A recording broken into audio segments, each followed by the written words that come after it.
Hello, good morning, everybody. This is Mukherjee, working as Associate Professor in St. Peter's Indian College. Today, our topic of discussion is revision of semiconductor physics or something related to the physics of semiconductors. Basically, there are only two types of materials. One is conductor, the other one is insulator. A conductor which allows the electrons to flow freely, an insulator which doesn't allow these electrons flow freely. But a semiconductor falls in between this conductor and insulator. By birth, a semiconductor is an insulator. But because of some external conditions, due to pressure or temperature or addition of impurities, a little conductivity happens. And that's the reason why the name semiconductor. By birth, being an insulator, but because of insulation, because of some impurities, a little conductivity is happening, semiconductors are produced. And so a pure semiconductor without any impurities or any effect of temperatures, it's absolutely an insulator or an intrinsic semiconductor. Examples like germanium and silicon. And these are the best semiconductor materials available. And here what is happening is there will be generation and recombination. Generation of free electron and a hole, as well as recombination of free electron and a hole. Now first of all, what is a hole? Hole is nothing but an absence of electron. Earlier there used to be an electron. If that electron is missing there, a vacancy is created, and such vacancy we call it as a hole. And this hole as well as this free electron are going to act as the energy carriers in semiconductors. So we need to define the semiconductors, conductors and insulators with respect to one particular level called as Fermi level. Fermi level is one such level which at least tries to give us on a ground level what is a conductor, insulator and semiconductor. If the Fermi level is 0, or if there is no energy band gap between conductor and insulator, we call it as a conductor. If the Fermi level is in the middle, at the same time if the energy band gap is very high between the conduction band and valence band, it's an insulator. And if the Fermi level is in the middle, at the same time if it is of moderate value and the energy difference is of the moderate value between the conduction band and valence band, we call it as a semiconductor. So here we can identify the semiconductors with respect to the level of Fermi level placed in the band gap between the valence band and conduction band. For this we need to find out how many carriers or charge carriers are available for calculating the Fermi level or for making this Fermi level to be placed in the energy band gap between the valence band and conduction band. For this we need to calculate the number of charge carriers, electrons and holes. So the main article or the main composition of this article is to calculate the Fermi level of the electrons and holes in intrinsic semiconductor as well as extrinsic semiconductor, and how many such charge carriers of electrons and holes are available in intrinsic as well as extrinsic. So let us start with the dependence of Fermi level on carrier concentration and temperature. So here the carrier concentration in intrinsic semiconductor, we have two cases, T equals to 0 Kelvin and T is greater than 0 Kelvin. At T equals to 0 Kelvin, what is the case? The valence band is completely filled, implies that there are no free electrons in the conduction band. So intrinsic semiconductor behaves like a perfect insulator. T is greater than 0 Kelvin, few electrons move from valence band towards the conduction band, so a little conductivity is happening. So the number of free electrons and holes in intrinsic semiconductors are almost equal, which makes us the Fermi level is midway between the conduction band and valence band. So the energy band diagram is shown here. The energy band diagram is like you have a Fermi level. At T equals to 0 Kelvin, the Fermi level is actually dotted, is represented with a dotted line because the valence band is completely filled and conduction band is completely empty. But when T is greater than 0 Kelvin, there are few holes in the valence band and few electrons in the conduction band. And therefore, the Fermi level is exactly in the middle between the valence band and conduction band. So we need to find out how many such free electrons or how many such free holes are available for conduction.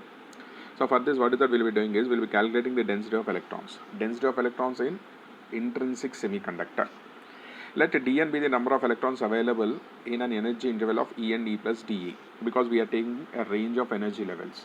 In that range of energy levels, let us assume that there are Dn number of free electrons available for conduction.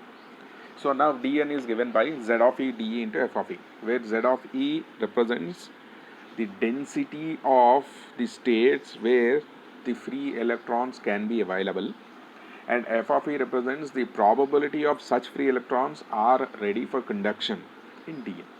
So n is given by EC2 top of the band into Z of E F of E dE, where EC is the lowest energy level of a free electron, and top of the band from the conduction band to any distance or to any energy level these free electrons can travel. That's the reason why EC is nothing but the lowest of the energy level for electron to the top of the band. Z of E once again the density of the electron states, and F of E the probability of finding the electrons from such electron states for conduction, and dE is the range of energy level in which we are trying to calculate. So here Z of E dE is exactly given by 4 pi by h cube into 2m whole power 3 by 2 e power 1 by 2 dE, where h is Planck's constant, m is the mass of electron, and E the energy we need to calculate. That energy, what is the number of free electrons available. So this can be written as Z of E dE equals to 4 pi by h cube into 2m e star whole power 3 by 2 e power 1 by 2 dE, where m e star represents the effective mass of an electron, because when an electron is in motion, definitely there is slightly change in the mass of an electron according to de Broglie hypothesis principle. So therefore Z of E dE equals to 4 pi by h cube into 2m e star whole power 3 by 2 e power 1 by 2 dE. And now the energy level is a variable thing, and here the energy level is replaced by E minus EC, where EC is the lowest of the energy level where free electron can be found, and E is the variable energy we are going to calculate. So therefore Z of E dE is represented by 4 pi by h cube into 2m star whole power 3 by 2 into E minus EC whole power 1 by 2 dE. And now probability of electron. How many probability, or what is the probability of electrons in the energy level dE of the states ZE are available for conduction, is given by f of E, which call it as actually Fermi equation. F of E is given by 1 by 1 plus exponential of E minus EF by KT, where E is the variable energy level, EF is the Fermi energy level, K is the Boltzmann constant at a particular temperature T. For all possible temperatures, we are assuming that E minus EF is far greater than KT. Henceforth, the 1 is neglected in the denominator. We get f of E equals to 1 by exponential of E minus EF by KT, or f of E equals to exponential of minus of E minus EF by KT, or f of E is represented as exponential of EF minus E by KT. So we are going to substitute this FE value and Z of E value in the first integral value dN. So n is given as the top of the band, n is given as EC to top of the band, Z of E, F of E, dE. So n equals to EC to infinity 4 pi by h cube 2m star whole power 3 by 2 into E minus EC whole power 1 by 2 into exponential of EM minus E by KT into dE. Now we are trying to remove the constants for integrating this. So the possible constants available are 4 pi h cube 2m star. So n is represented as 4 pi by h cube into 2m star whole power 3 by 2 integral EC to infinity into E minus EC whole power 1 by 2 exponential of EF minus E by KT into dE. To solve this, we need to go for substitution methods. So what is that we'll be doing is n equals to 4 pi by h cube into 2m star whole power 3 by 2. Even we are trying to remove the exponential of EF by KT to the outside of the integral part. So we are going to write 4 pi by h cube into 2m star whole power 3 by 2 exponential of EF by KT integral EC to infinity E minus EC whole power 1 by 2 into exponential of minus E by KT dE. Now to solve this, we are assuming that E minus EC equals to x, so that E equals to EC plus x, and dE will be dx, and even the integration limits will be changed to 0 to infinity. So finally what is that we are going to get?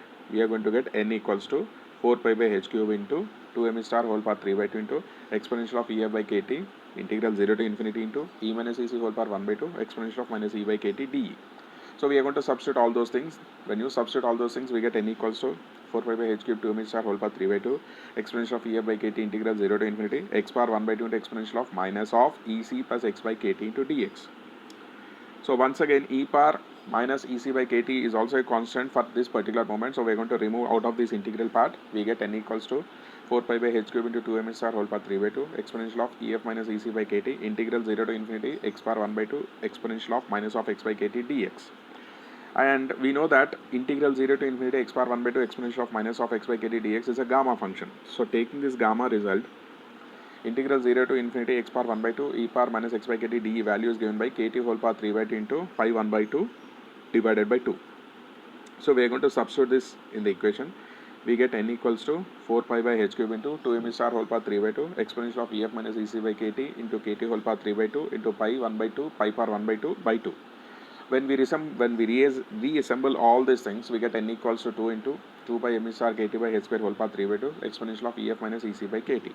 So here the small n represents the number of free electrons available in intrinsic semiconductor because of the temperature above 0 Kelvin without any addition of impurities. So these are the free electrons or free number of electrons available for conduction in intrinsic semiconductor. Now we need to calculate the density of holes. The density of holes is given by dp equals to z of e d into 1 minus f of e. Now why are we taking 1 minus f of e? Already we have assumed that fe is the probability of finding an electron. If f of e is the probability of finding an electron, 1 minus f of e is probability of not finding an electron. And what is the probability of not finding electron? Absence of electron. And what is the absence of electron? Free space. And what is that free space? We are calling it as hole. So 1 minus f of e is the probability of not finding an electron or probability of finding a hole. Therefore dp equals to ze into d into 1 minus f of e, or p equals to bottom of the band, integral bottom of the band to EV, z of e 1 minus f of e dE. Why are we taking bottom of the band to EV? Because holes are only available in valence band. Therefore, the highest level of the energy of the valence band is EV, and the lowest of the bottom will be the possible finding for a hole. So therefore, P equals to integral bottom of the band to EV, z of e 1 minus f of e dE. And what is the dE? The energy range what we are taking. Zi, the probable density of states where there is a possibility of finding the holes. So the density of holes is exactly given by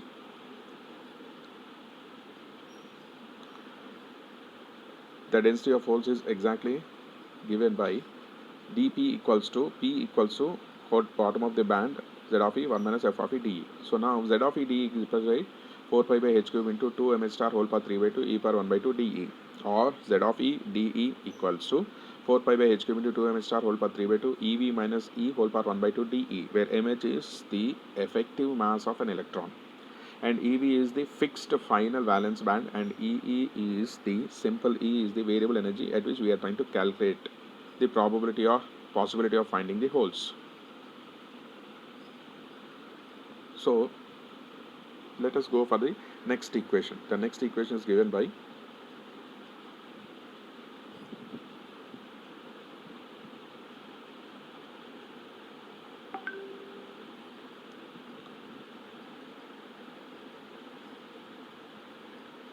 the possibility of finding the hole.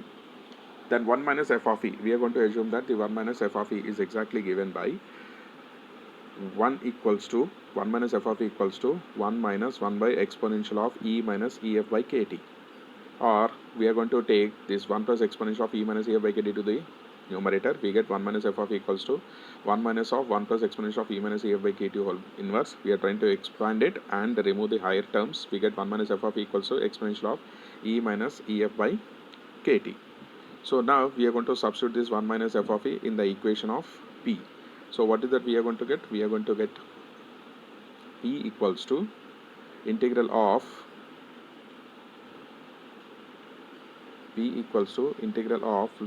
bottom of the band to EV z of e into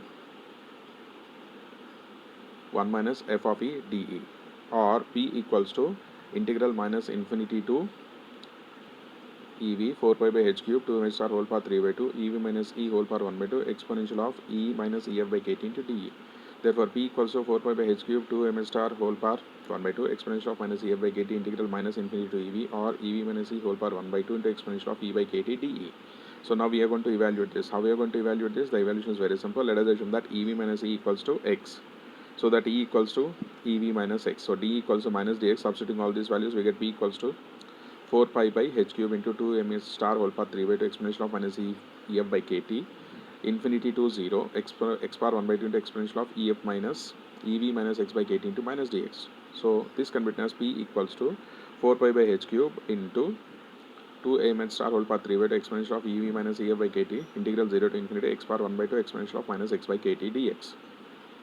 And therefore now the next integration part is given by p equals to 4 pi by h cube into 2 m star whole power 3 by 2 exponential of e minus ef by kt into kt whole power 3 by 2 into root pi by 2.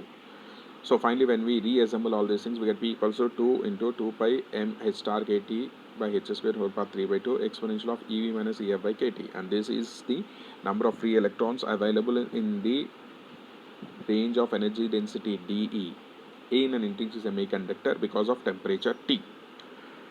So the total combination is about number of free electrons and number of holes, and the number of free electrons and number of holes in an intrinsic semiconductor are always equal. So now the next set is we need to calculate the density of electrons in conduction band as well as the valence band. So we'll just continue this lecture in the next class. Thank you.